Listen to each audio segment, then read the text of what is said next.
along with investigation results, the threat appears to be neutralized and inactive.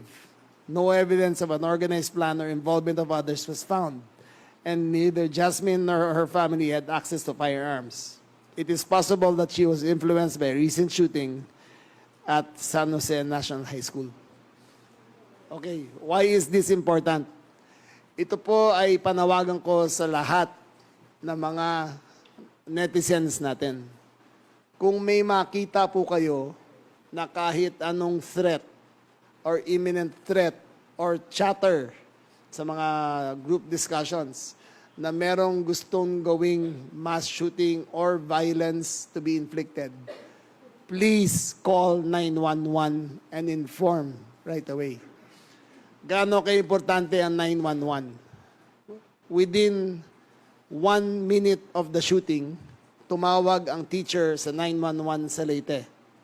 Within 5 minutes of the call, dumating na kagad ang first responders. Ito, upon knowledge of a possible threat, pinuntahan kagad ng CIDG ang nag-post at inimbestigahan. It could have been benign, pero pwedeng maging marahas.